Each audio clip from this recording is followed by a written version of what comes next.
¿Qué es un waterman? ¿Qué es una persona dedicada al mar? ¿Qué es una persona que tiene una pasión por las olas, una pasión por la navegación, una pasión realmente por tener ese contacto con la naturaleza y el mar, por tener ese amor por la madre naturaleza acuática? Hoy con ustedes un gran amigo de Desde Cero, Javier Gorbea.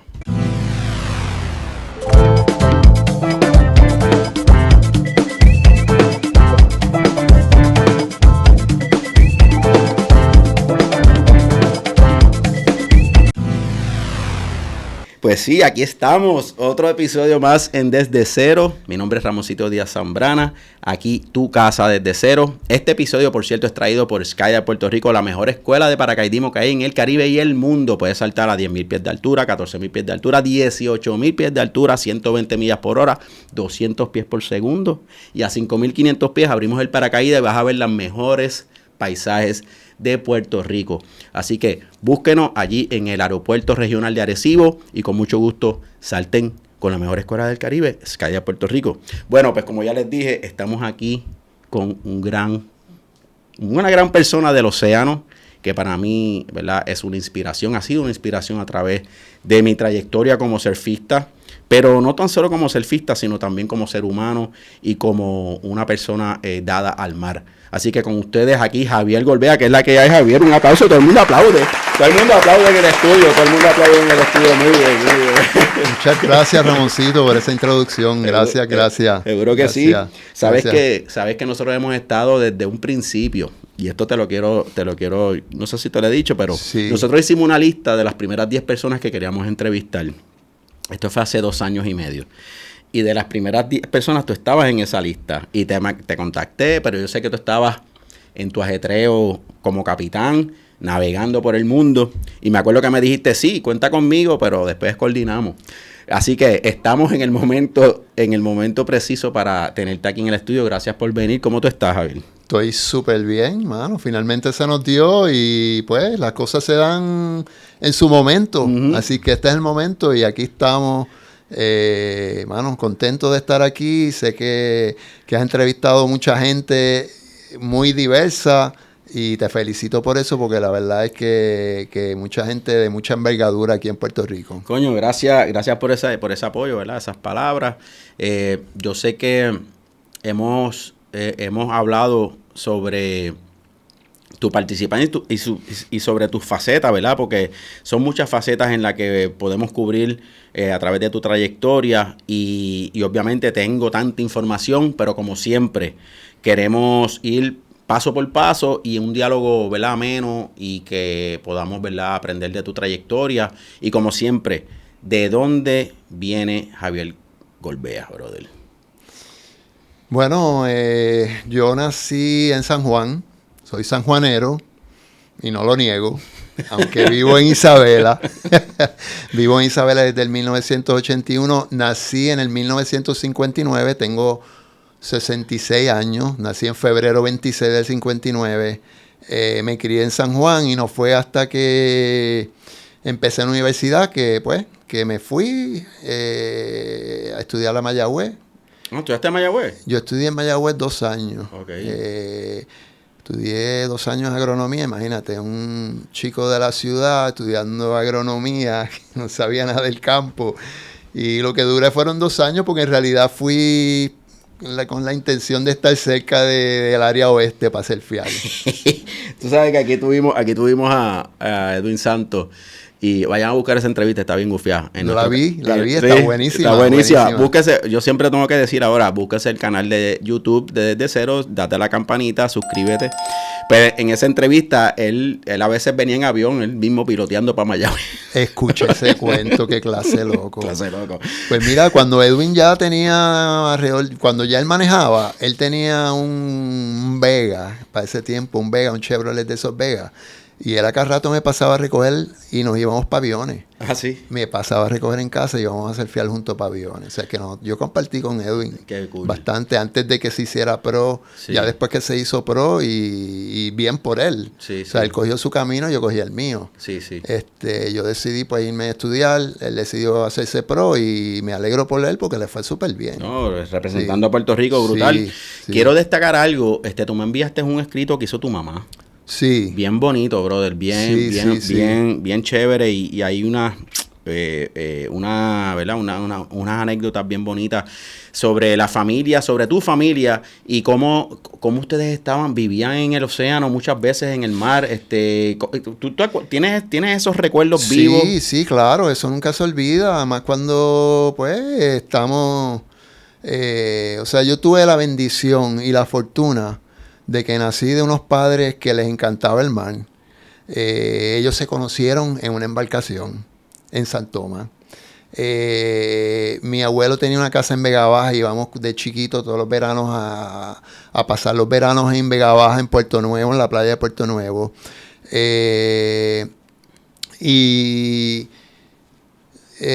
Pues mi madre fue un ser muy especial, tenía una vibra brutal, o sea, para mí fue mi heroína, ¿entiendes? Fue una persona de la cual yo aprendí mucho, influenció mucho en mí.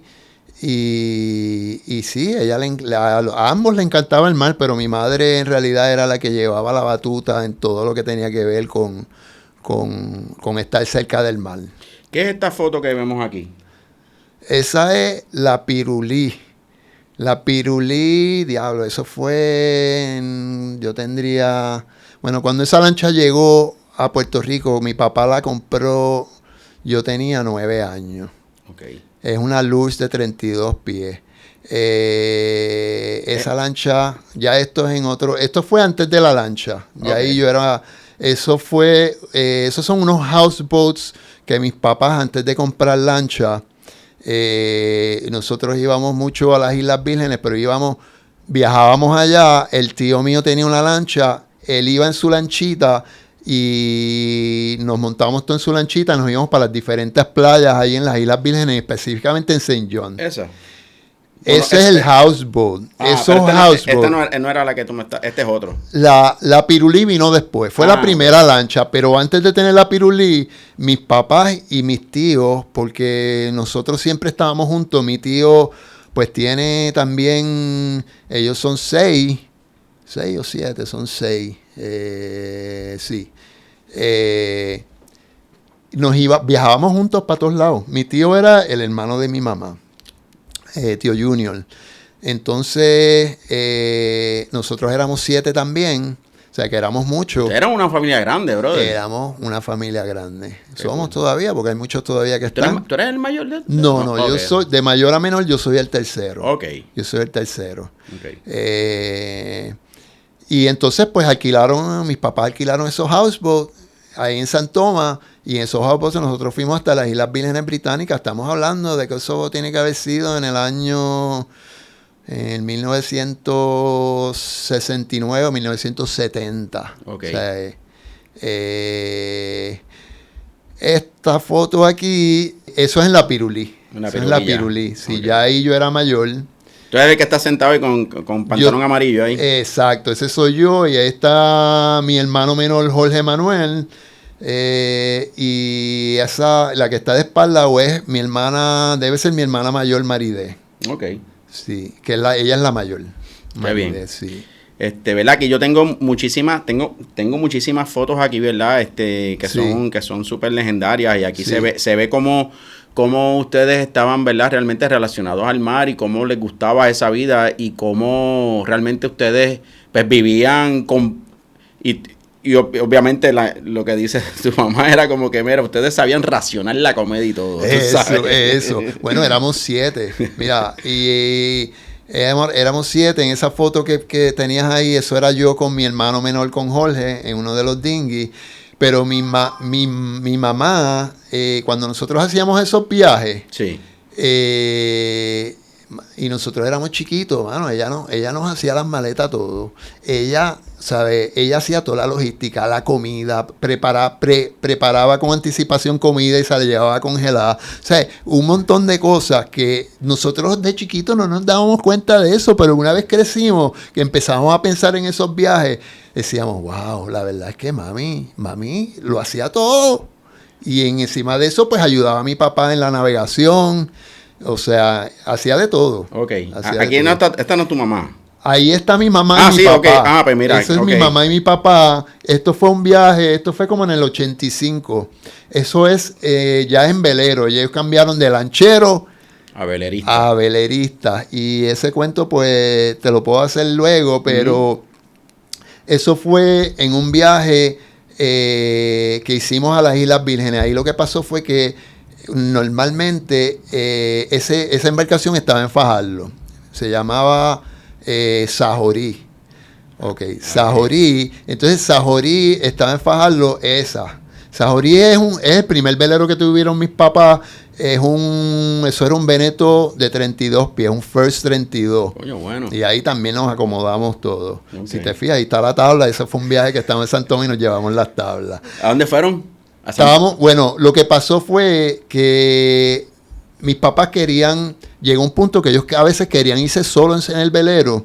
Y entonces, como ya estaban mayores, preferían que nosotros navegáramos bien, o sea, remontando, upwind, o sea, remontando desde Fajardo hasta las Islas Vírgenes.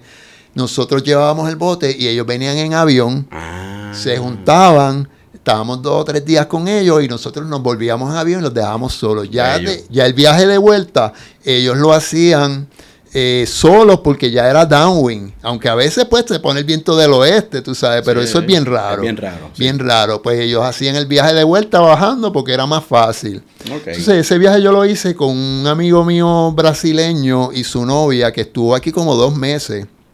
Y yo lo conocí, un surfer, y él vino con nosotros en ese viaje y nosotros nos fuimos como una semana antes de que llegaran, tú sabes, mis padres.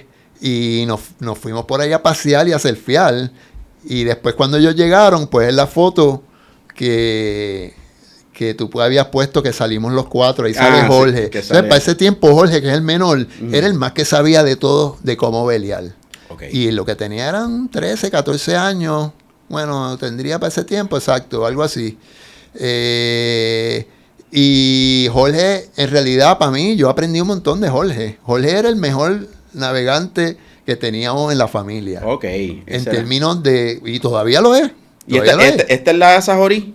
Ese es otro Sajorí. Ese fue el segundo velero que tuvieron mis padres. Eso era un Veneto también, pero ese era de 43 pies. Ya ese era más grande. Ese era un barco, ese bote súper cómodo. ¿Qué pasó con ese bote? Ese bote se quemó en la marina. En Puerto del Rey. En Puerto del Rey, cogió fuego y ahí pues no hubo más Sajorí, no sé cómo completo, pero se quemó a nivel de que pérdida total y pues hubo que reclamarle el seguro pagó y después de eso pues se compraron el último velero que tuvieron que fue un Hunter 36. Ok, ya de por sí, ya aquí sabemos que tu familia, a través de las ocurrencias de tus padres, brother, es que ustedes realmente tienen ese contacto con la navegación, tienen ese contacto, ¿verdad?, con la naturaleza y ese perder quizás ese, ¿verdad?, porque alguna gente de navegar, a veces la gente le puede tener hasta temor, ¿no? Ustedes pues, de entrada, y eso creo que de sí rompe para tú transferir esa pasión al surfing, ¿verdad? Correcto. Y yo creo que eso te ayudó, ¿verdad?, a conquistar esos otros, porque hay que decirlo, corillo. Javier Gorbea es uno de los surfistas de olas grandes en Puerto Rico. Es uno de los surfistas con más estilo que hay. Y esto es algo que, ¿verdad?, que no es porque tú estás aquí al frente, es porque sí, lo sé. Sí. Y yo sé que hay algo detrás, y ese algo detrás es esa pasión, ¿verdad?, y ese contacto con el océano. Vamos a, antes de entrar de lleno a la navegación, vamos a hablar sobre tu transición al surfing. Y ese contacto que tuviste con el surfing y cómo es que tú entras a ese contacto con el surfing. Porque aquí yo he tenido mucha gente, incluyendo a René Crabb, incluyendo a Edwin Santos, incluyendo a Néstor, y a mucha gente que han hablado sobre ti y hablan sobre tu surfing. ¿Cómo es que tú entras en ese ambiente? Pues mira, mi primera experiencia con el surfing en realidad fue body surfing, en Luquillo. Pero yo tendría unos 8 o 9 años y nos pasábamos un verano en Luquillo y se metían esas marejadas de verano y nosotros éramos locos body surfeando ahí hecho el ¿En la pared? En Playa Azul. En Playa Azul. En Playa Azul y éramos locos body surfeando allí. Okay. Después de eso, un amigo del barrio un día nos dice, mira, tengo una tabla, yo no sé de quién, vámonos todos en el carro a surfear para Pine Grove. Y yo, surfear, pues vamos. Pues fuimos el grupo, éramos como 4 o 5, no éramos más, éramos 5 o 6. Okay. Más nos llevamos la tabla, fuimos a Pine Grove y esa fue mi primera experiencia. Y ahí yo quedé juqueado, porque nos turnábamos, tú sabes, una sola tabla, entre 5 nos turnamos, pero cuando yo me monté en esa tabla y cogí mi primera ola y y sentí ese feeling, yo dije, mano, me encanta esto, yo quiero hacer esto. ¿Se te hizo fácil ese aprendizaje? O sea, pararte en la tabla. Rápido, ¿sí? natural. O sea, yo mismo dije, mano, yo tengo habilidad para esto, yo quiero hacer esto. Okay. Nada, ya cuando estaba en 7º grado, ya ahí empecé poco a poco, o sea, me compré finalmente mi propia tabla, que después terminé vendiendo y cuando ya llegué yo a 7º grado, mi mamá me dijo, bueno, cuando me gradué de 7º grado, mi mamá me dijo, te voy a regalar una tabla. Y yo, ¿qué? Dale. Okay. Y entonces ahí, nada, por ahí seguí. Empezamos en Pine Grove y poco a poco, una vez nos graduamos de Pine Grove, pues empezamos a ir a aviones. Okay. Mi primera experiencia en aviones, ya tú sabes, me salí por los erizos. Mi primer secho en aviones. Pues no conocía, tú sabes. Sí. Y ahí, pues, ahí desaprendí. Y entonces, pues, ahí para esos tiempos, mano, pues, ¿quiénes eran la gente? Nosotros era un grupito. Mi hermano Pipe también surfeaba. Él es menor que yo. Okay. 1 año menor que yo. Y Pipe y yo nos pasábamos surfeando en aviones. Ya ahí esa foto, eso es cuando yo me mudé para Isabela. Ah, esto ya después. Esto sí, está ya después. Esto ya cuando yo me mudé en Isabela en el 81.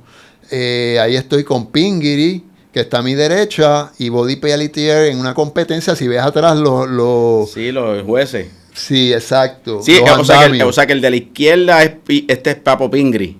El que está a mi derecha es Papo Pingiri. Y el que está a mi izquierda es Body Pelletier de Florida, que vivía allí en Hobos también. Ok, perfecto. Sí. Estoy buscando aquí una foto porque la vi ahorita que tú tenías una Old Shatman. Ah, sí, eso fue mis principios en aviones. Tus principios. Cuéntanos quiénes eran tus mentores para ese tiempo. Wow. Pues nosotros como que no teníamos mentores hasta que empezamos a llegar a aviones, que vimos a la gente. Esa foto, eso yo tendría ahí unos 12 o 13 años a lo más. Ok. Y esa es la tabla que me regaló mi mamá en 7º grado. Esa fue la tabla. Sí, una Old Chapman. Sí. ¿En dónde fue esto? Esto es en aviones. Esto es en aviones. Yo saliéndome de aviones, nada, nosotros íbamos a aviones cuando conseguíamos pompo que nos guiábamos. Ok. Pero después cuando mis papás se compraron la lancha, la tenían en un muelle allí en la marina en Cangrejo Yacht Club. Y nosotros nos quedamos en la lancha y íbamos caminando. Nos quedamos a dormir en la lancha y íbamos caminando desde Cangrejo hasta aviones por ahí pidiendo pon. Diadre, loco. Y para ese tiempo la carretera era un camino de tierra. No había brea. No había brea. Y, mano, íbamos por ahí caminando y vamos, mira, dame pon. Y nadie nos quería dar pon y a veces conseguíamos pon, a veces no. Y nos tirábamos, caminábamos completo. Una vez estábamos allá, en aviones, pues ya empezamos a conocer gente y conseguíamos pon para atrás y era más fácil, ¿entiendes? Correcto. O sea, ¿y quiénes iban ahí? Pues ahí estaba Pipe, mi hermano, Puru, mi primo, Puru Golbea, Douglas Golbea. Luego de eso, ya cuando crecimos, pues ahí está Douglas arriba parado. Abajo está, de izquierda a derecha está Fernán Brul, que era parte del grupo. Alex Bill, que también.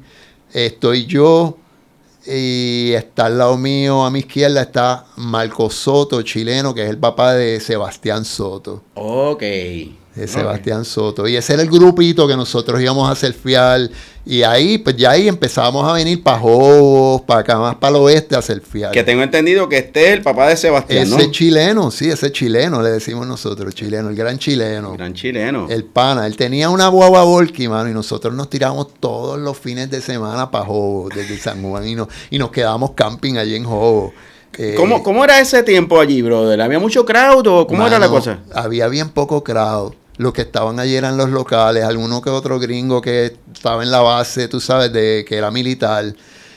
Mano, y nosotros nos hicimos amigos de todos los locales porque nos quedábamos camping allí. Seguro. ¿Sabes? Y era un vacilón, mano. Nosotros me acuerdo un día que, mano, nos cayó un aguacero bien fuerte allí y ya nos íbamos, era un domingo. Uh-huh. Entonces, no sé si sabes quién es Rocky Snow. Mano, Rocky Snow, donde quiera que esté, las bendiciones para Rocky Snow. Eso, bendiciones para Rocky Snow. Acá rato me cruzo con él allí en Jobo. Sí. Pues Rocky, cayó un aguacero bien brutal, entonces estaba Joselito Raffles. Okay. Estaba Joselito Raffles, cayó un aguacero, todo el mundo se fue, ya se está oscureciendo, y Joselito está allí en la playa y está a pie. Y entonces viene Rocky Snow y nos dice, mira, mano, dale empujón a Joselito para la casa, que él no tiene que, nadie lo viene a buscar, y está a pie, y esto y lo otro, y nosotros, mano, pero es que tenía un montón de cosas, las tablas. Y yo, coño, dale empujón, y nosotros, pues dale, dile que venga. Pues el hombre le dimos mano, un aguacero brutal, lo montamos en la guagua Volky, lo llevamos hasta la casa, y cuando llegamos me dice, nos dice, bájense, que para que coman. Chacho, y nos bajamos y la mamá nos tenía comida allí, mano, y nos trató súper bien. Desde ese momento en adelante, cada vez que veníamos para Jobo, éramos pana de Joselito, ahí fue que lo conocimos bien. Okay. Y, ¿sabes? Conocimos toda la comunidad de allí de Isabela. Correcto. O sea que mano, estamos hablando, eso era los 70. Los 70. En los 70, finales de los 70. ¿O principios de los 80? Mediados de los... Porque yo me gradué de high school en el 77, eso fue antes de yo graduarme de high school, que nosotros veníamos para acá a quedarnos camping. Ok. Estas fotos legendarias. Ese es Néstor Ramírez, hermano. Eso, y todas estas fotos son con una camarita Nikon. Wow. Que tenía mi mamá. ¿Esta foto la tomaste tú? Sí, esa foto las tiré yo. Esa foto, o sea, esta cámara era una cámara que usaba mi mamá. Mi mamá tenía una pecera de agua salada. Sí. Y ella cogía todos los peces que tenía en su pecera, los cogía ella. Ella misma tenía como una inyección gigante y los succionaba y los cogía y se los llevaba para la casa. Entonces, pues de ahí salió de tirar fotos de submarinas. Okay. Y entonces se compró esta Nikon 2, que era la primera cámara submarina que tiró Nikon. Ok. En ese tiempo. ¿Y esto es en aviones? Esto es en aviones. Entonces, pues cuando yo vi eso, le dije, mami, préstame la cámara para tirar fotos de surfing. Coño. Y ella me dijo, ok, dale, úsala. Y me la prestaba hasta que un día se le metió agua y me dijo, no te la voy a prestar más. Tuvo que mandarla a arreglar. Aquí está Néstor Tubiao. ¿Y quién es el otro? Shaft. Ese Shaft. Ahí pasando la ola, el gran Shaft, que pues tremendo skateboarder también. Correcto. Y era un regular en aviones, Shaft. Sí, no, que por cierto, recientemente tuvimos aquí a Disaster y a Viqueira que hablaron sobre Shaft. Sí, de Boligoma. Y toda esa gente yo los conozco, sí. Sí. Buen corillo. Exacto. Los skaters, buen corillo. Qué bien. Entonces, obviamente cuando yo comienzo a surfear, que es en el 88, ya ha pasado, ¿verdad? un montón de trayectorias y historias, pasó la mundial. Tú tuviste, para la mundial que hubo en Rincón, tú estabas... la mundial que hubo en Rincón, ¿tú dices cuál? La del 68. La del 68 yo era muy jovencito. Tú eras jovencito para eso. Yo era muy chiquito, de hecho, después de eso fue Marisol, que fue en el 69, yo tendría 10 años todavía. Ok, ¿cuándo entonces tú ves el surfing? Ok, ya es tu pasión. ¿Cuándo es que tú dices, a mí me gustan las olas grandes, hermano? O sea, ¿cómo es que tú tienes ese contacto con las olas grandes? ¿Cómo tú enfrentaste para aquel tiempo ese ambiente de olas grandes? Bueno, mi primera experiencia de olas más grandes de lo que había en aviones, de lo que surfeábamos en aviones, que era lo que surfeábamos mayormente, fue en los tubos. Okay. Y fue que ese cuento lo hizo Néstor cuando estuvo aquí, cuando fui con Néstor. Coño, sí. Néstor, un día fuimos Paréntesis, vayan al canal de Desde Cero, busquen la entrevista con Néstor Ramírez y allí van a encontrar esta historia que tú vas a contar ahora. Exacto. Cuéntanos. Pues un día, Néstor, salimos por la mañana a surfear, vamos para aviones. Llegamos a aviones y aviones está explotado, porque está muy grande las olas del oeste. Y me dice, vámonos para los tubos, vamos para Vega Baja. Y yo, dale, vamos. Para mí yo nunca había ido, pero todo el mundo me hablaba de los tubos, y los tubos. Y entonces llegamos allí, chacho, y estaban los tubos bien lindos. Y no estaba tan grande, pero estaba más grande de lo que yo siempre surfeaba en aviones. Estábamos por lo menos 5 o 6 pies. Perdón. Y entonces llegamos allí, mano, y yo veía esas olas y yo, mano, yo me quiero meter ahí ya. Y Néstor, hermano, yo no sé si yo me voy a meter. Y yo, mano, yo me voy a meter. Pues métete tú. Y yo cogí, mete mano. Enceré la tabla y me metí, chacho, y me di esa cura. Y yo dije, wow, mano. ¿Qué tabla? ¿Te acuerdas de qué tabla? ¿De qué tamaño tabla? Tiene que haber sido una pelícano y en los 7 pies, porque para ese tiempo eso era pequeño. Ok. ¿Esto es otra época o esto es más o menos? No, esto ya cuando yo me mudé a Isabela. Esto fue probablemente en el 81, 82. Esto fue un swell de una tormenta. Y ahí ese día estábamos DCB, David Balserac y yo en el agua. Éramos los únicos. Mano, y las olas estaban espectaculares. Espectaculares, de verdad. Ahí yo me curé ese día. Ya ahí, ya pues, sí, ya lleva tiempo corriendo olas de consecuencia. Ok, sí, mira, yo lo quiero hablar porque obviamente ahora hay mucho, ¿verdad? Hay mucho más técnica de rescate, hay mucho más conciencia de cuando estás metido en ola grande, ¿verdad? Antes no, antes era... Al garete. Sobrevive. Al garete. Al garete. Entonces, siempre que cuando yo empiezo a tener contacto con las marejadas, pues yo siempre te veía, ¿verdad? Siempre te veía, ya sea en Wilderness o en Middles, sí. Y siempre te veía con ese contacto y lo haces ver fácil, brother. ¿Tú estuviste patrocinado, tuviste algún tipo de competías, tuviste alguna etapa de competencia o realmente no tanto? Sí. Yo competí, una vez empezaron a hacer, cuando ya, obviamente ya estábamos surfeando mucho mejor, cada vez que hacían competencias, mano, a mí... Pues competía, pero en realidad yo siempre decía, mano, yo lo mío es soul surfing, ¿entiendes? Pero vamos a competir porque pues tengo habilidad y a veces lo hacía bien, pero a veces no lo hacía bien porque pues no tenía la mentalidad ni de tener una estrategia de competitividad ni nada de eso. Uh-huh. Aunque después, pues cuando competí en los Masters eventualmente, pues sí, ahí sí, ¿ves? Esto es en Middles. Exacto, esto es en Middles. Esto es en Middles y ya esto ya... Sí, pero sí, yo competí, inclusive yo competí... muchas competencias se hacían en aviones, después en hobos, en secret spot. Eran como que competencias underground, tú sabes. Esto es Middles. Esto es Middles también, sí, ¿verdad? Sí, sí, esto es un una día... foto de Jocaldona. Ok. Sí, este es un día bello, hermoso. Mano, ese día estaba espectacular también. Sí, yo recuerdo una ocasión, una de las mejores veces que surfeé Middles como por una semana, me acuerdo que era la semana del pavo, era en noviembre. Sí. Y había unos vientos del oeste y eso fue hace muchos años, estoy hablando de los 90, a finales de los 90. Sí. Y recuerdo que estuvimos allí varios días corridos, tú estabas esos días, porque sí. Y mano, fue excepcional y recuerdo, ¿verdad? Habían olas de 12 pies sólidas de cara. Sí. Pero nada, hablando de Middle, mi primera experiencia en Middle, yo pues no conocía lo que era Middle y vinimos de Wilderness un día que se metió el suelo en Wilderness el sábado, el suelo bajó el día siguiente y nos fuimos para Middles. Y cuando yo vi esas olas dije, wow, mano, qué clase de tubazo.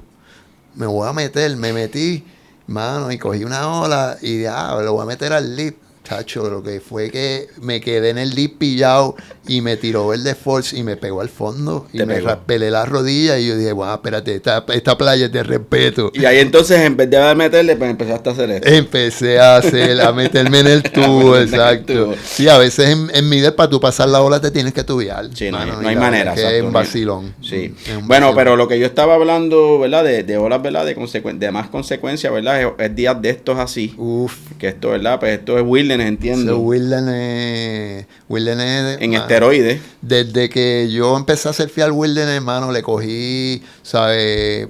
Yo me conozco a Wilderness de como la palma de mi mano. O sea, conozco dónde ubicarme allí. De tantas veces que lo surfeamos, nosotros empezamos a surfear Wilderness en el 75 probablemente. ¿Entiendes? La base estaba todavía. ¿O ya acababa de abrir. Yo creo que la base abrió en el 74. Ok. Y cuando empezamos a ir allá, creo que fue en el 74 que abrió, y en esa época fue que empezamos a ir a Wilderness. Y fue después que ¿sabes? Varios años después que yo empecé a ir a Wilderness más consistente y tratábamos de ir siempre que podíamos, porque cuando se ponía bueno, cuando Wilderness se pone bueno, es una ola world class. ¿Qué tabla estabas usando ahí, si te acuerdas?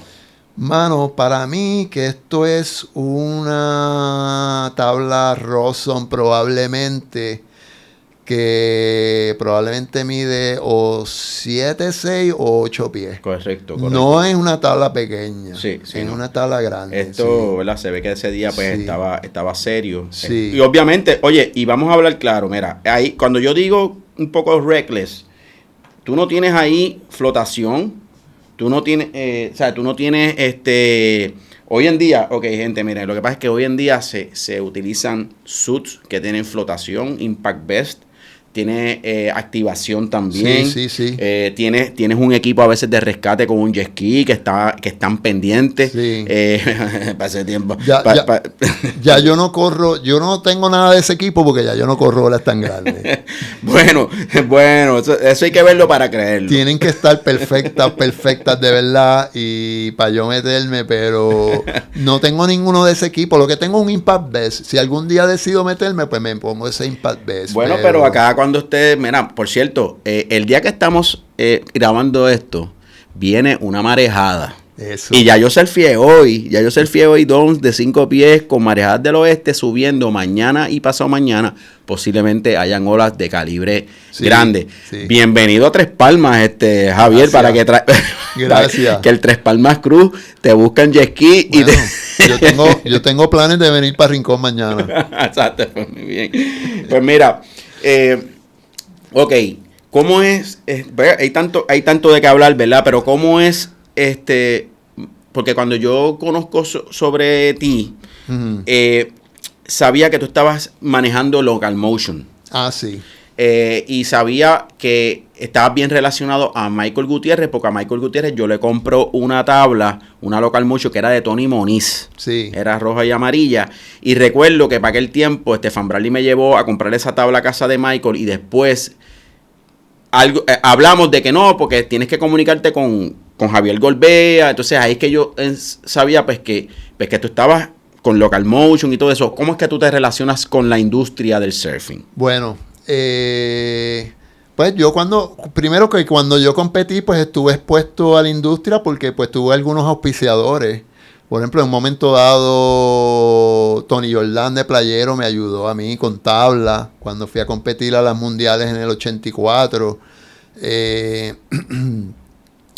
Y entonces yo entro a la industria del surfing a través de Michael Gutiérrez. A Michael Gutiérrez yo tengo mucho que agradecerle porque la verdad es que Michael conmigo desde el día 1 se ha portado conmigo, o sea, excepcional. Michael, yo conocí a Michael desde chamaco, probablemente desde los 13, 14 años, pero cuando yo me mudo para Isabela, más bien para Guadilla, yo vivía en la base, yo me mudé para acá con la mamá de mis hijas, Neni, María Reguero. Ella, la hermana de ella, la hermana mayor, Tita, Pues... Que estas son tus hijas. Estas son mis hijas. ¿Sabes? Bianca, la más pequeña, y Andrea. Eso, sí. Eso... nada, las hijas mías ahora mismo están asociadas, tienen su propio negocio en San Juan. Okay. Un restaurante que les va súper bien, se llama La Isla. La Isla, vamos para la Isla. La Isla. Todo el mundo para la Isla. ¿Dónde quedó ubicado? Bueno, eso está en Miramar y pueden buscar la página de Instagram We Are La Isla. Vamos para We Are La Isla. Exacto. Muy bien. Pues ahí mis hijas también fueron atletas. Sí, lo sé. Por ejemplo, Bianca, las dos jugaron tenis, jugaron voleibol, jugaron baloncesto. Pero fue campeona, Bianca fue campeona. Bianca fue campeona nacional de tenis en Puerto Rico cuando tenía 13 años. Ha sido la campeona nacional más joven en el deporte de tenis. Qué bien.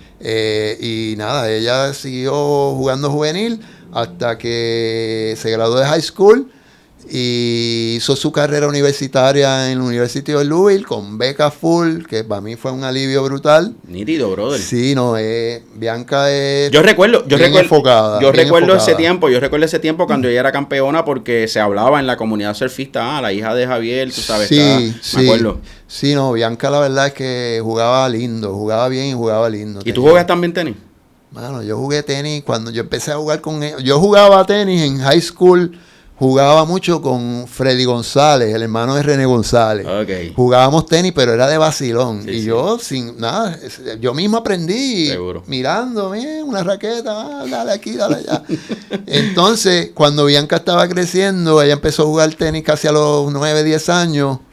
Y yo, pues, jugaba con ella. Ya a los 12 años me daba pela. Y yo dije, no. Y ella misma me dijo, mira, no, papi, yo no quiero jugar más contigo porque no hay reto aquí. Y yo, pues tienes razón.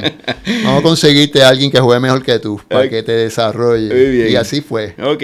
Sí. Entonces, me estás hablando, obviamente, para ese tiempo la industria, estuviste manejando Local Motion, distribuyendo mercancía de distintas marcas de surfing. Sí. Okay. Pues mira, Local Motion, yo llego a Local Motion a través de Michael Gutiérrez.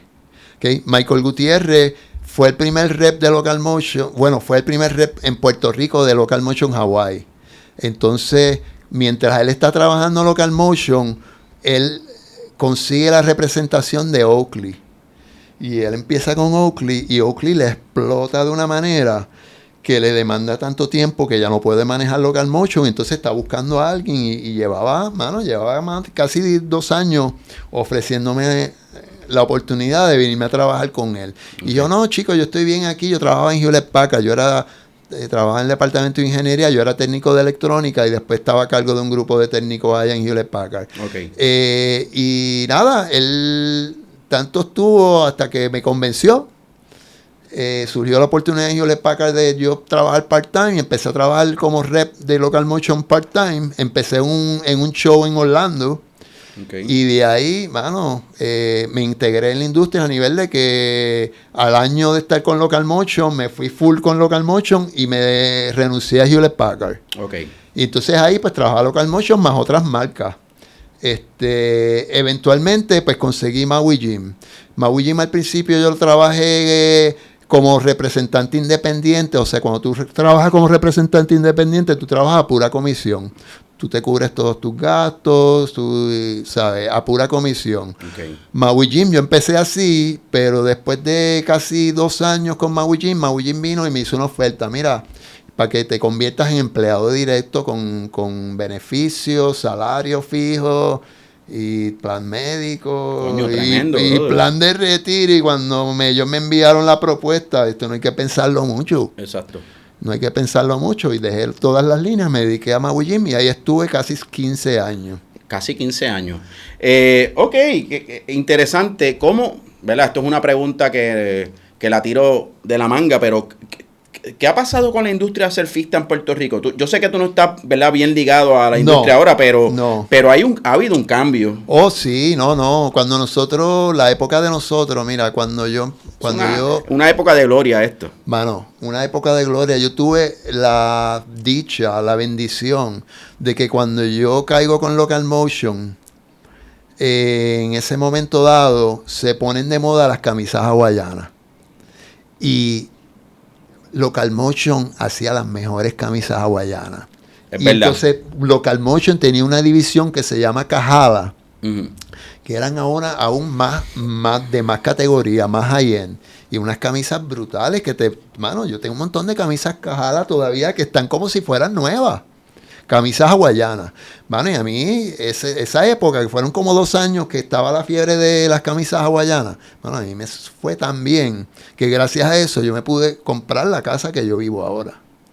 ¿Sabes? Que fue un boom, mano. Un boom brutal. Qué bien. Y en ese tiempo, pues, mano, la industria fue evolucionando. Luego, entonces, cuando entraron las cadenas estas de Sam, Costco y para aquí para allá, que empezó entonces... Marshall, yo me acuerdo en Marshall, Marshall, yo a veces conseguía los traje baños Quicksilver Sí. a 20 y pico de pesos, 30. Y yo decía, Eso. pues, a rayo. Eso empezó a afectar la Sí. industria porque primero era un mercado exclusivo que nada más tú lo conseguías, era ese tipo de ropa, se hizo popular y donde único la conseguías era en los sex shops, ¿ok? En los sex shops. Luego, pues cuando empezó a aparecer toda esta ropa en estas cadenas de descuento, pues se fue desvirtuando el mercado, mano, y fue cambiando. Y ya hoy en día no es lo mismo. No es lo o sea, mismo. está bien difícil. Para los reps está bien difícil. Sí. Yo les deseo pues mucho éxito a todos los reps. Y algo que quiero mencionar, que aquí, por ejemplo, la influencia de Tony Jordan con Playero, eso fue, bueno, y hubo otros pioneros también, pues, por ejemplo, Danny's Surf Shop, pues Monty Smith con Island, Ujú.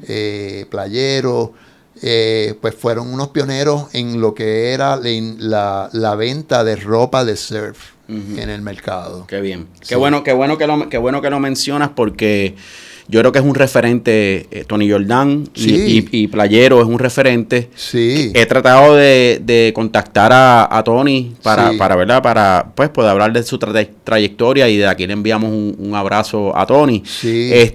Tony y Gigi, los dos, a mí Correcto. siempre me trataron súper bien. Y Ujú. todavía cada rato los otros días me crucé con Tony en San Juan. Qué bien. Sí. ¿Cuál fue tu transición de, ¿verdad? De ya sea del surfing, la industria, directamente entonces a tu volver a la navegación, pero ya una navegación profesional Sí. como capitán? ¿Cómo fue esa transición? Bueno, ya yo en algún momento quería tener mi propia embarcación, un velero. Yo le compré a mi cuñado, él hacía regatas en este velero que después fue el Colibrí, en ese momento se llamaba Humacua. Humacua era un Veneto First Class 8 metros.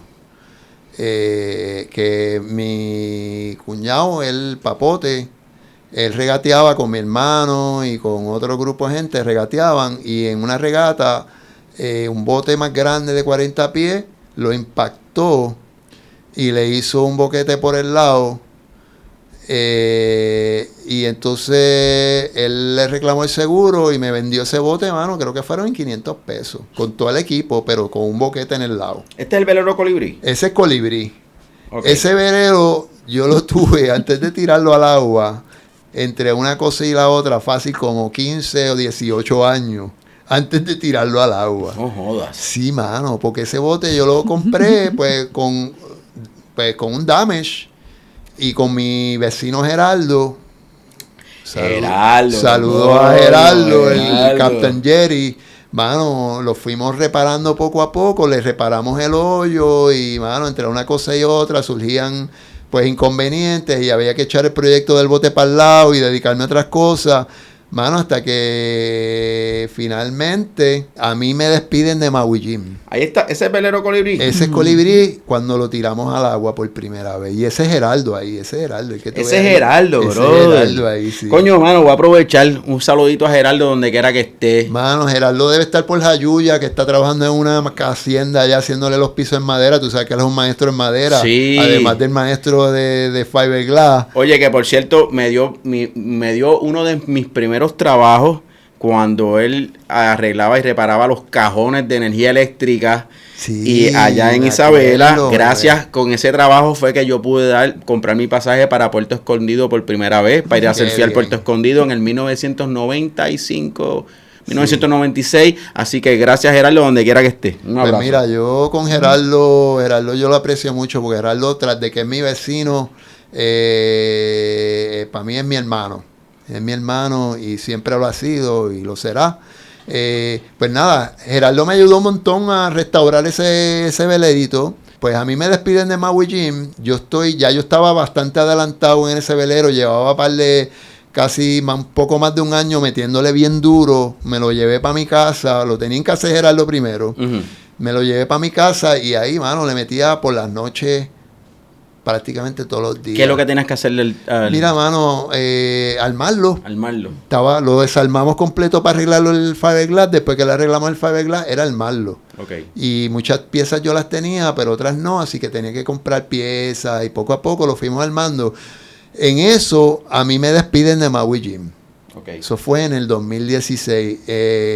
Maui Jim me despide y yo vengo y le reclamo por despido injustificado. Y estuve ahí litigando con ellos yo mismo porque me asesoré con un abogado y el abogado me dijo, mira, esto lo puedes pelear tú mismo por la ley 80, si ellos se ponen potrones, tú me avisas y yo intervengo. Pues, mano, ahí estuve yo con recursos humanos litigando, mano, y me compensaron todo según la ley 80. Y cuando cogí esos chavos, ahí cogí y terminé el velero, terminé a Colibrí y lo tiramos al agua. Okay. Con el plan de montar un negocio, de sacar a la gente a pasear en Culebra, porque ya Gerardo tiene su velero allá en Culebra. ¿Esa foto de Gerardo es en Culebra? No, esa foto ¿sabes lo que puse ahorita? Lo que pusiste ahorita, eso es en Puerto del Rey. Ok. Tiramos el bote en Puerto del Rey y lo llevamos a motor hasta Puerto Chico y allí lo terminamos. Allí le montamos las velas, le puse los logos, las líneas por fuera, tú sabes, todo lo que ya se podía hacer en el agua. Una vez lo tiramos al agua, pues se hizo en Puerto Chico. Okay. Y ese fue mi primer bote.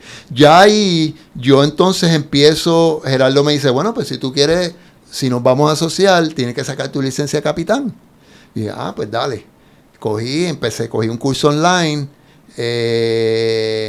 y cogí el examen, lo pasé, hice toda la gestión y saco mi licencia de capitán. Ya eso fue a principios del 2017. Tengo mi licencia de capitán. Okay.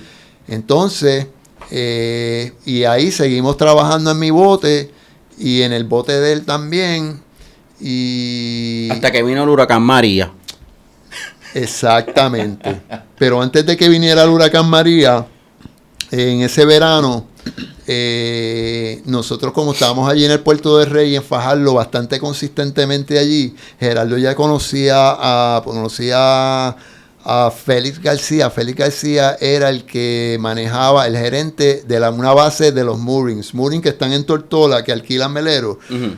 Y pues Moorings tenía una base en Puerto del Rey, acaban de abrir una base, y el que manejaba la base era Félix García. Yo no lo conocía, pero Gerardo lo conocía, me lo presenta y le dice, mira, que él también está sacando su licencia de capitán. Y Félix me dice, pues cuando saques la licencia me avisas porque voy a necesitar capitanes. Ok.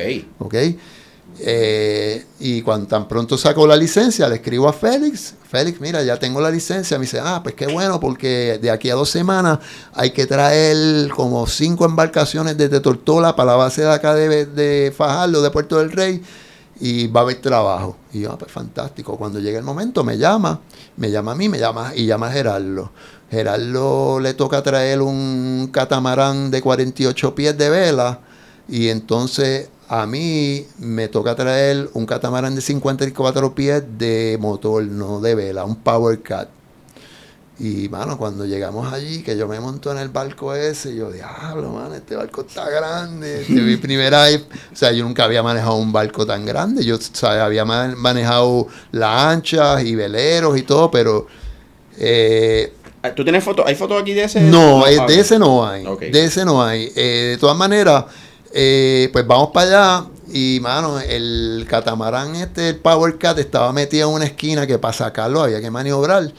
Y yo dije, Gerardo, necesito que me ayudes aquí. O sea, soltándome soga, pues yo estaba solo. Sí. Solo. Y Gerardo me ayudó, pude sacar sin problema, traje ese bote para fajarlo. Y, mano, ahí ese fue mi primer trabajo como capitán que me pagaron. Y ahí yo dije, mano, esto se va a dar bien. Pregunta, ¿tú adaptaste muchas de las cosas que ya habías aprendido de chamaquito con tu familia? Sí. O sea, la razón por qué Félix me dio a mí el Power Cat para traerlo y a Gerardo el bote de vela es porque él sabía que ya yo tenía experiencia en lancha. Yo había estado en lancha porque yo me crié en una lancha, ¿entiendes? Y la lancha, manejar este Power Cat era como manejar una lancha más grande, ¿entiendes? Correcto. Viene María. Cuando viene María, vino primero Irma. Vino Irma y... ¿Tú lo tenías en Culebra? No, estaba en Fajardo todavía. Irma, yo lo moví de Fajardo, lo metí en Roosevelt Road. En Los Mangles. Allí lo anclé cerca de Los Mangles. Y allí pasó bien Irma. Cuando viene María, yo digo, mano, lo tengo que sacar del agua porque María viene para encima. Pues me llevó el carretón, pues tenía un carretón y se podía sacar del agua, pero para sacarlo del agua, las grúas ya en Puerto del Rey no estaban funcionando, tenía que sacarlo por una rampa. Y tú sabes que los veleros tienen una quilla que pues cala más, y entonces tratamos de sacarlo en la rampa de Ceiba de allí de Roosevelt Road, que es una rampa buenísima, pero esa rampa tiene un escalón. Tratamos de sacar el bote, mano, y no pudimos sacar el bote, y yo dije, pues mano, vamos, hay que anclarlo. Pues lo anclamos, mano, y vino María y se lo llevó enredado y terminó en el mangle. Aquí está. Wow, brother, eso fue, estos son la gente que están sacando el bote de ahí. Cuando vino María, hubo muchos botes que se fueron para la orilla, se hundieron, se perdieron. Entonces, el Coast Guard consiguió fondos y decidió tratar de sacar todos los botes que pudieran, que estuvieran hundidos, que estuvieran con daño, sacarlos para minimizar el daño al ambiente. Y publicaron en el periódico una lista de todas las embarcaciones. Y cuando yo veo, mi embarcación está en esa lista, yo digo, de hecho, ese bote, antes de que viniera María, 2 semanas antes, yo lo había asegurado. Mano. Una suerte increíble. No, brother, eso está increíble. Ahí. ¿Y esto fue un proceso del Coast Guard, eso ahí? Eso ahí es después que, o sea, en la foto anterior que salen la gente bregando con las boyas flotándolo, eso fue el día, el Coast Guard. Yo me comunico con el Coast Guard cuando ellos publican esa lista, me comunico con ellos y ellos me dicen, sí, mira, tenemos tu bote. Yo le digo, porque ellos lo que pasa es que necesitan permiso del dueño para poder sacarle la embarcación. El dueño tiene que dar el permiso antes de ellos tocar la embarcación. Y yo los llamo y le digo, mira, sí, ese bote es el mío, yo quiero que ustedes lo saquen. Y yo le digo, mira, y de hecho no sé en qué estado está, pero me gustaría que si está en buen estado, yo lo quiero restaurar. Así que si lo pueden sacar, yo necesito que me lo monten en el carretón para yo llevármelo. Y me dijo, eso no hay problema, lo hacemos si eso es lo que tú quieres.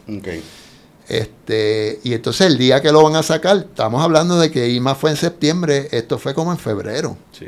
O sea, pasaron meses. Exacto. Pues el día que lo van a sacar, me dicen, mira, lo vamos a sacar tal día. Yo voy allá, el tipo me viene a buscar al muelle allí en Roosevelt Road, me lleva hasta el bote. Cuando yo lo veo, uno de los que está bregando con los flotadores, me dice, chacho, por el lado le metí la vejiga y se salió por un hoyo que tiene como así de grande por el lado. Y yo dije, sí, pues olvídate, descártalo. Yo dije, descártalo. Yo le reclamo el seguro. Entonces, ya yo estaba haciendo las negociaciones con el seguro, pero el seguro me dijo, mira, pues, como al seguro le corresponde sacar el bote del agua, es parte de lo que ellos cubren, y descartarlo. Yo le dije al seguro, mira, yo necesito que tú me pagues, yo me voy a encargar de que lo saquen, porque ya yo había arreglado con la Guardia Costanera. Correcto. ¿Entiendes? Y de hecho, Cano Ruiz de Val fue el que me ayudó con el seguro, con Acosta. Me ayudó. Pues, hermano, y cuando le dije al tipo del Coast Guard, cuando lo saques, envíame fotos para enviárselas al seguro para que me paguen. Mano, y el tipo me envió del Coast Guard, me envió todas las fotos. Tengo un montón de fotos, pero esas 2 fueron las más relevantes. Okay. Se las envié al seguro y el seguro, mano, en 2 semanas me pagaron. Pero aquí tenemos a otra persona también. Y aquí está, quiero presentarla, que es compañera de viaje y de viajes transatlánticos aquí. Y de vida. Y de vida, aquí de Javier. Ana Marí, ¿cómo tú estás, Ana Marí? Un aplauso para Ana Marí también. Tú eres capitán también, ¿verdad? No, yo no soy. Ah, ¿tú no eres capitán? No, yo soy pero deckhand. ella sabe tanto Sí, como sí, un capitán. Qué bien. Sí, sí. Ok, Ana Marí, yo te conozco porque cuando ustedes hicieron hace un año atrás, más o menos, un viaje transatlántico que nosotros lo cubrimos aquí en Desde Cero, hicimos hasta un live, ustedes desde Felicia, desde la Felicia, ¿verdad? ¿Era que se llama? Felicia. La Felicia. Felicia, sí. Exacto. Y recuerdo que hicimos un live antes de que ustedes zarparan a ese viaje transatlántico, ¿verdad? Que iban a ir para España y para el Mediterráneo. Sí. Y entonces a mí me estuvo, ¿verdad?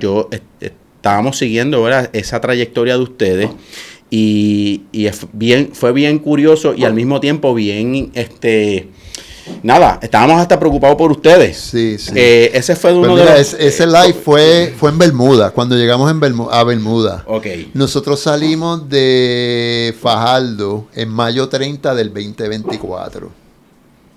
Ok. Sí. Nos tardamos 5 días en llegar a Bermuda, que son como 800 millas náuticas. Correcto. Pero previo a eso hubo mucha preparación para hacer esa travesía, porque ya llevábamos alrededor de ¿cuánto? Como año y medio, ¿verdad? Sí. Casi un año llevamos en Felicia, exacto, un poco más de un año. Pero en la embarcación llevábamos desde noviembre montados. Desde noviembre de 2023. Y esta es la travesía, ¿no? Sí, Esa sí, es la esa es la travesía. completa, la pero ruta, completa. sí. La ruta como tal. correcto. ¿Cuántas paradas ustedes tuvieron que hacer? Fueron 3. 3 paradas. 3. Bermuda, Fajardo, Bermuda fue la primera parada. Ok. Son 800 millas náuticas. Ok. Y Ana, ¿cuál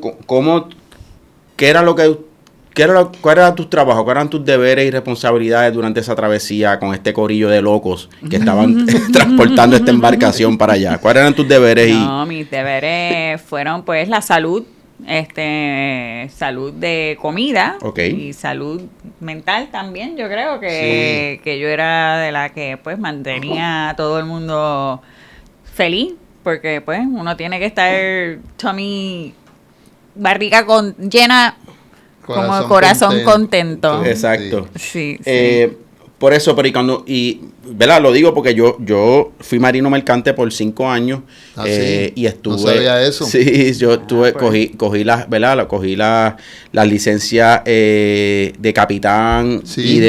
Sí. y de nada. Estaba también haciendo para hacer mate y tuve que coger muchos cursos Sí. y yo sé que esto es bien demandante. Sí. Es bien demandante en la cuestión de logística y de seguridad, ¿verdad? Sí. Entonces, cada detalle y cada persona de la tripulación tiene unos deberes y tiene unas responsabilidades. Entonces, la cuestión anímica es bien importante cuando tú estás en una embarcación por mucho tiempo. La cuestión anímica hay que trabajarla psicológicamente, Sí. ¿no? ¿Cómo ustedes, tú lo trabajaste? ¿Cómo ustedes hablaban o platicaban o entendían este proceso? Sí, bueno, como nosotros habíamos hecho charters antes, o sea, Exacto. semanales, Ujú. pues yo me preparaba semanalmente. Yo siempre preparo un cuestionario Ujú. para saber qué es lo que no le gusta a la tripulación, y en base a eso pues preparo un menú con antelación para poder hacer todas las provisiones.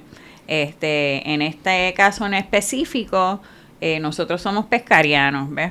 Y pues les preguntamos a la tripulación si querían carne o si querían irse pescarianos. Ellos dijeron que pues que se querían ir como nosotros, pero también les preparé. Pescariano es que le gusta la que pesca. le gusta que le gusta la carne del pescado. Cosa. O sea, vegetales y pescado. Exacto. O sea, que no comen carne, o sea, Ujú. exacto. Sí, que la pesca era pesca. Sí. Nosotros en realidad pues somos pescarianos, como dice ella. Sí, sí. Ana Marí pues come de vez en cuando, se come su churrasco, le gusta la carne. Sí. A mí también me gusta, pero yo no soy purista. Cuando no hay más nada, yo me como la carne también. Seguro. Sí. Pero en cuestión de logística para una travesía tan larga o cuando estás en el mar, si al eliminar la carne, eliminas pudrimiento. ¿Entiendes? Una cosa que pues eliminas, no tienes que estar preocupado de que si la carne se va a dañar. Ok. Exacto. Y pues para mí eso pues Bueno, aquí tengo un video que están pescando algo ahí. pero eso fue antes de la travesía. Eso fue antes de la travesía. Antes de la Eso fue travesía. en un viaje viniendo desde San Martín a Virgen Gorda.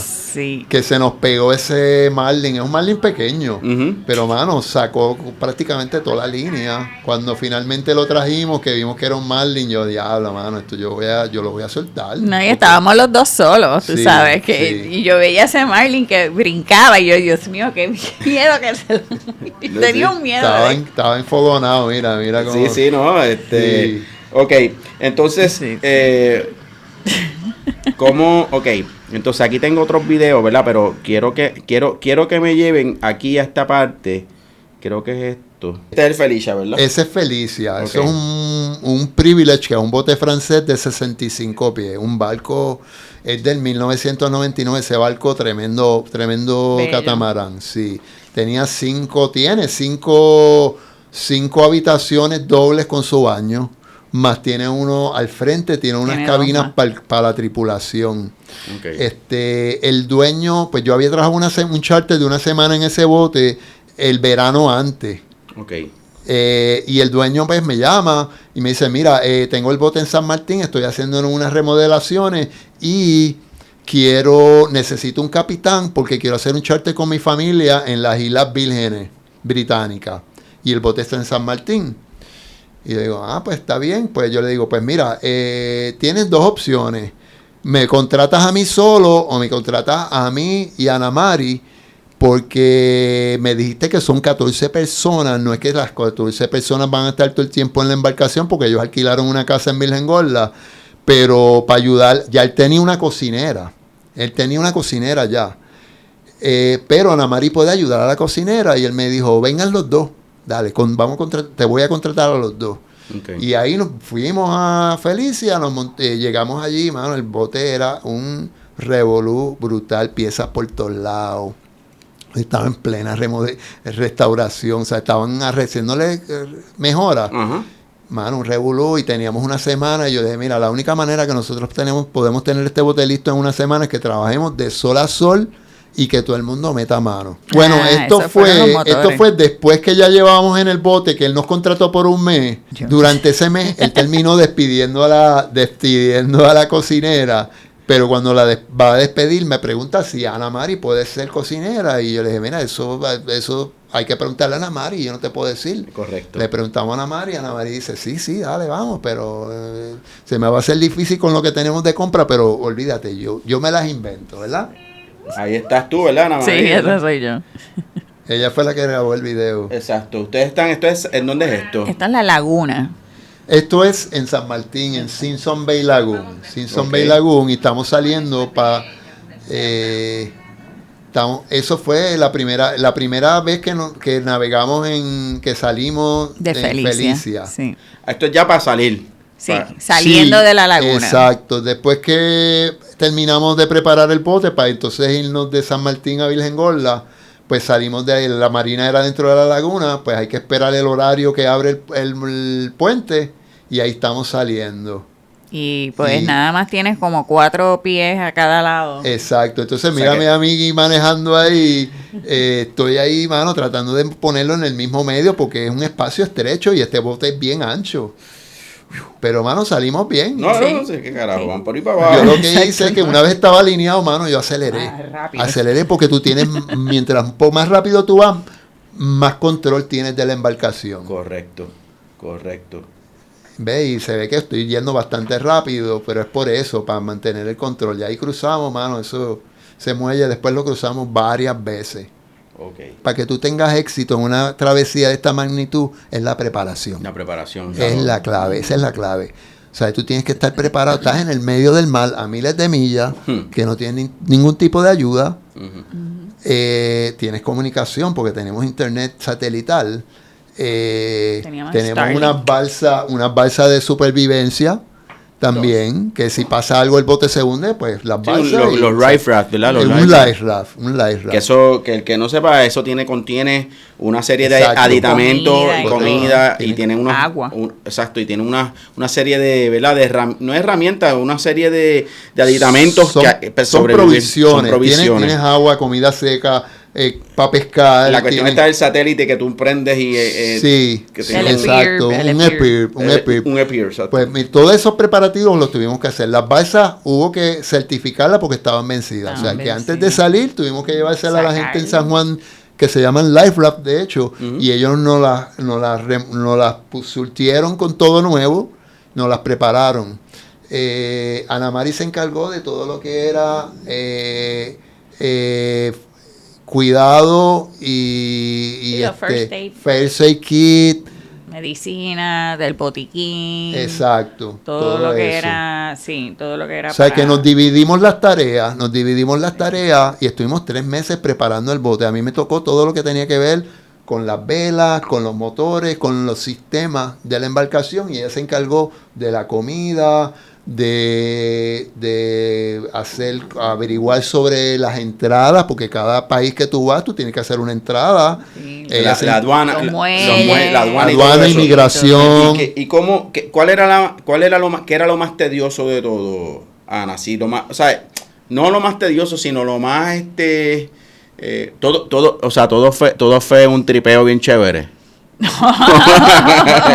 que era lo menos tripioso. No, todo era había logística, estrés, mucho estrés. Sí. Y más cuando llegamos allá, que nos dimos cuenta que pues las marinas no eran como las marinas de acá en lo más mínimo, y pues era difícil encontrar espacio para la embarcación. Sí. ¿Entiendes? Okay. Sí. Además de que era high season en Europa, que pues todo está lleno.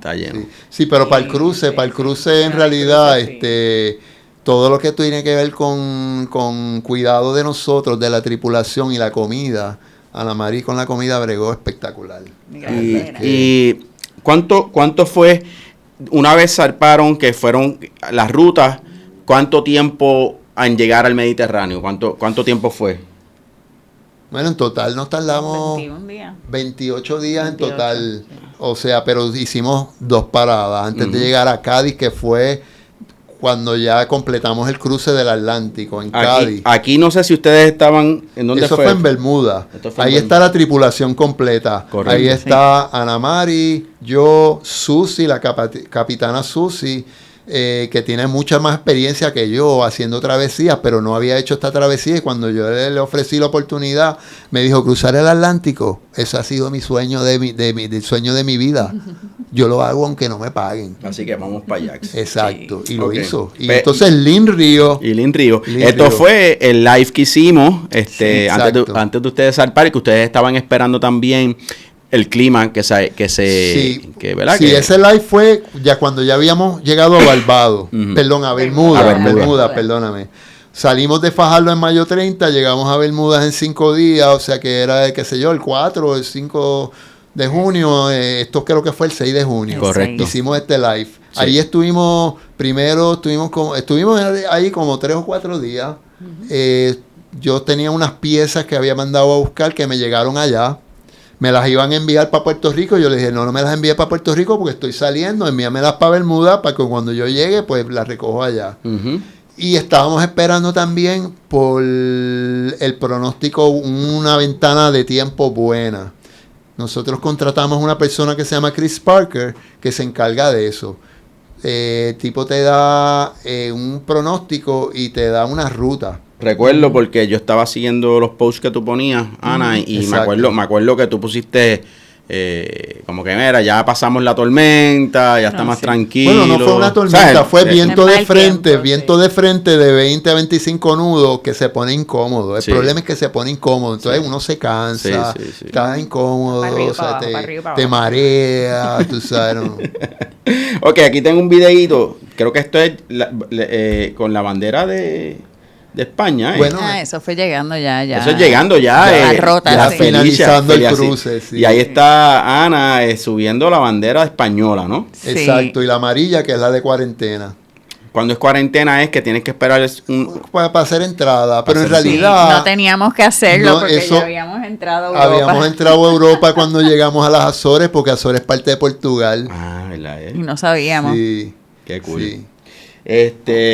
Bueno, hay tanto, ¿verdad? Para hablar y para, ¿verdad? Comentar. Y ahorita hablábamos de surfing y no había mencionado que tú también participaste en las mundiales de surfing, que llegaste cuarto lugar, ¿verdad? Eso fue en las Mundiales Master de ISA. En las mundiales. ¿Dónde fue? Eso fue en Panamá, Panamá. en Santa Catalina. Que eso, ¿verdad? Las olas estuvieron buenas. Nosotros hicimos un súper buen papel como equipo. Ahí estaba, en el equipo estuvo Juan Ashton, obviamente, que creo que ganó en esa competencia. Estaba Dicky Villanueva. Estaba... no me acuerdo ahora. Sí, quién más pero lo estaba, importante, pero lo sí. importante es que tú estás ahí, bandera en mano, tú sabes, Sí, en el representando podio, en el podio, sí, representando en a el Puerto podio. Rico. Sí. Así que, ¿verdad? Te agradecemos, ¿verdad? Esa representación, no tan solo en el surfing, sino, ¿verdad? Como puertorriqueño y como amante del océano. Están brindando los servicios de charter, si te pueden conseguir, o, ¿verdad? Tus servicios como capitán. Pues mira, nosotros tratamos de conseguir trabajo en pareja, Correcto. que si es un charter excelente, pues tienes capitán Y tienes tripulante, cocinera. Correcto. Sí, estamos disponibles para cualquier persona que nos quiera contratar. Ahora mismo estamos trabajando, recientemente empezamos a trabajar en un catamarán que está en Marina Puerto Real, pero con un señor mayor que nos contrató. En realidad estamos poco a poco poniendo el bote al día. Ok. Él quería hacer un contrato conmigo. Yo dije, no, vamos a hacerlo, tú sabes, vamos a empezar poco a poco. Seguro, ¿entiendes? seguro. Pero estamos freelance. ¿Y en dónde pueden conseguir? ¿A través de sus páginas de redes sociales? Sí. Sí. ¿Tienes Velero Colibrí? Velero Colibrí en el caso mío, en el caso de Ana Mari. Ana María Artista. Ana María Artista. Aquí lo Sí, estamos, porque aquí lo Ana estamos María poniendo. es multifacética. Ella hace joya, hace Ok. arte, hace unas acuarelas brutales. ¿Y en dónde conseguimos eso? Pues Ah, en mi página de Instagram, ahí tienes el link de mi shop. Ok. Próximamente va a salir un libro con mis acuarelas y también. la bitácora del cruce. ok. Así que cuando tenga eso ya está en el Planchado. tintero, pues cuando esté ya planchado Ahí. ya estaré. Las- Me hace llegar La toda la cita para información. entrevistarla desde cero. Oye, y ahí sí. puedes ver todo lo que hago. Ah, porque pues tengo mira. muchas fases. Ah, pues mira, tú sabes que nosotros aquí desde esta plataforma vamos a comenzar a darle exposición a las artesanas, a los artistas, mira, ¿verdad? Excelente, Y entonces, sí. vas a venir a hablar sobre tu arte. Y esta, ¿verdad? Esta plataforma, ¿verdad? Lo que queremos es exponer lo local, lo de aquí, y darle prioridad ¿verdad? Al talento local. Así que yo... nada, les agradezco a ustedes la Gracias visita. a ti, gracias a Seguro. ti por esta Te quería plataforma. mencionar que Sí. yo además de eso que de hacer charter, yo por ejemplo el sábado pasado yo di una clase a una gente que se compraba una lancha y no saben nada, una lancha de 27 pies, una center console, y a través de la capitana Susi, pues esta gente me contactaron para ayudarles una clase, para ellos aprender a manejar su embarcación. Perfecto. Y fue un éxito y estaban súper agradecidos. Yo estoy haciendo eso también porque Ok. estoy asociado con una entidad que se llama Nautiquet, que podemos certificar a esta gente, a cualquier persona, tanto en lancha como en velero. Ahí lo tienen, gente, desde tu casa aquí en Desde Cero. Nos vemos en la próxima.